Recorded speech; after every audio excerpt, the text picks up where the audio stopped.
नमस्कार। टुडे उत्तराखंड में आपका बहुत बहुत स्वागत है। मैं हूं गीतिका पांडे।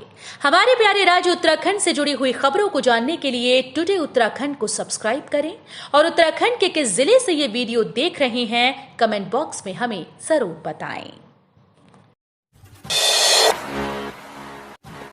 बजट से पहले संवाद, बोले हितधारक। भौगोलिक परिस्थितियों के हिसाब से बढ़ाए पंचायतों का वित्त अनुदान। बजट से पहले हुए संवाद में पहुंचे हितधारकों ने कहा कि प्रदेश की पंचायतों को भौगोलिक परिस्थितियों के हिसाब से वित्त अनुदान बढ़ाना चाहिए। संवाद में नॉलेज कैपिटल और ह्यूमन कैपिटल के लिए अलग अलग निवेश का सुझाव आए तो कई हितधारकों ने अपने क्षेत्र से संबंधित बजट के अलग प्रावधान की मांग उठाई। इस अवसर पर मुख्यमंत्री ने कहा कि बजट प्रदेश की आर्थिक स्थिति और भविष्य का दर्पण है। पीएम मोदी 25 को नव मतदाता सम्मेलन को करेंगे संबोधित। चुनाव से पहले भाजयुमो साधेगी मतदाताओं से संपर्क। लोकसभा चुनाव से पहले भाजयुमो प्रदेश के 1 लाख से अधिक नव मतदाताओं से संपर्क साधेगी। मोर्चा 25 जनवरी को नव मतदाताओं का एक सम्मेलन करेगा। सम्मेलन में हर विधानसभा से 1000 नव मतदाता शामिल होंगे, जिनसे प्रधानमंत्री नरेंद्र मोदी वर्चुअल संवाद करेंगे। आसमान में छाई कोहरे की चादर, ओस बनकर बरस रही ठंड। फिलहाल राहत की संभावना कम। उत्तराखंड में कड़ाके की ठंड से अभी राहत मिलने की संभावना नहीं दिख रही है। हालांकि दून में शुक्रवार के मुकाबले शनिवार को ठंड से कुछ राहत महसूस की गई। सुबह दून व आसपास के क्षेत्रों में कोहरा छाया रहा। दोपहर करीब 1 बजे के बाद हल्की धूप खिली। हरिद्वार और उधम सिंह नगर में अत्यधिक घने कोहरे के कारण दिन भर जनजीवन बेहाल रहा। पौड़ी एवं नैनीताल में करीब 12:30 बजे के बाद हल्की धूप के दर्शन हुए। देहरादून का अधिकतम तापमान सामान्य से 1 डिग्री कम 18.1 डिग्री सेल्सियस व न्यूनतम तापमान सामान्य से 1 डिग्री अधिक 7.8 डिग्री सेल्सियस रहा।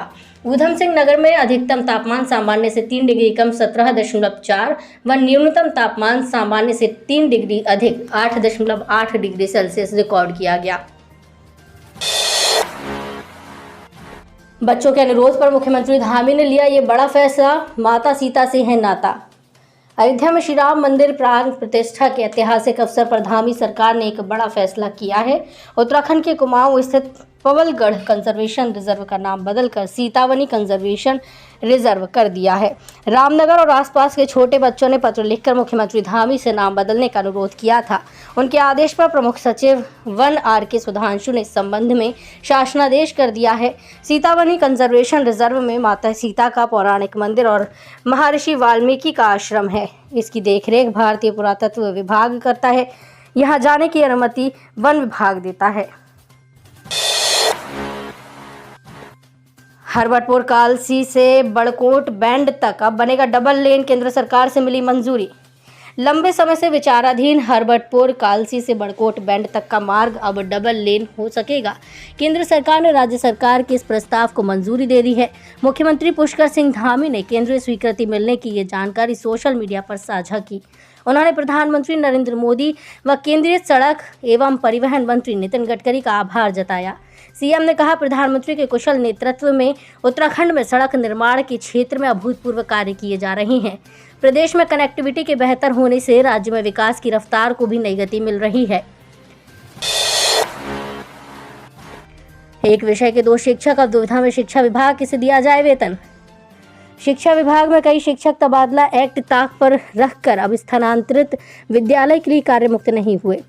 इसके बाद अब विभाग ने ऐसे शिक्षकों की जानकारी मांगी है। दरअसल विभाग ने जिन शिक्षकों को पहाड़ से नीचे उतारा वे सुगम स्कूलों में तैनाती पा गए, लेकिन जिन्हें पहाड़ पर चढ़ाया उनमें कई कार्यमुक्त नहीं हुए। अब एक ही विद्यालय में 2-2 की तैनाती से तनख्वाह का संकट पैदा हो गया है। घर में अकेली 3 बहनों के साथ पड़ोसियों ने किया कुछ ऐसा, तुरंत दर्ज कराना पड़ा मुकदमा। माता पिता गए हुए थे बाहर।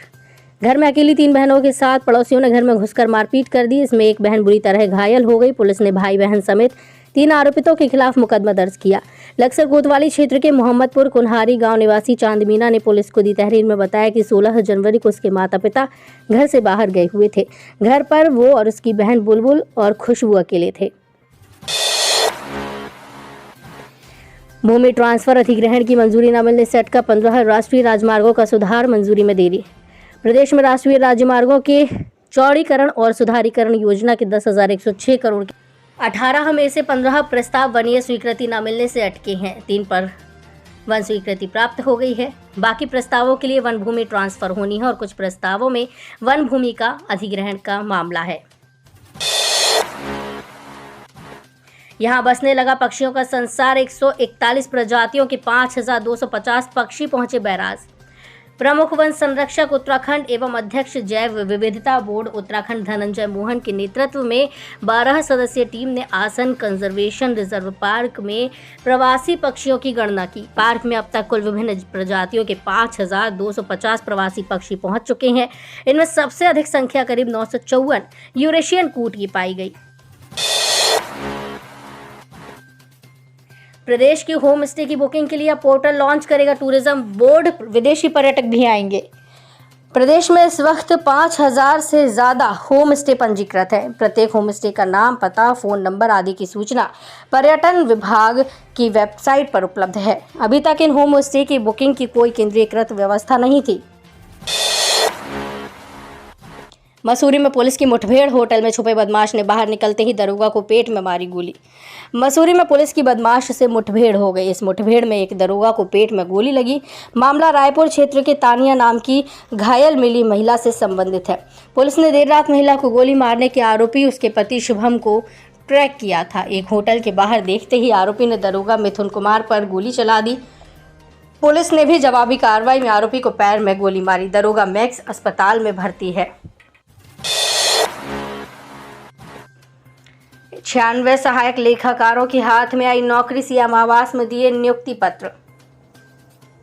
उत्तराखंड लोक सेवा आयोग के माध्यम से चयनित 96 सहायक लेखाकारों को शनिवार को मुख्यमंत्री पुष्कर सिंह धामी ने नियुक्ति पत्र बांटे।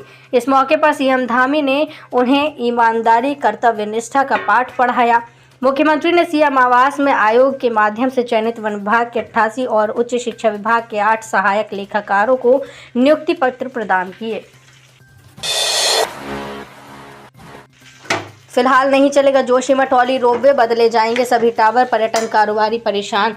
आपदा के बाद से बंद पड़े जोशीमठ औली रोपवे का संचालन फिलहाल नहीं होगा।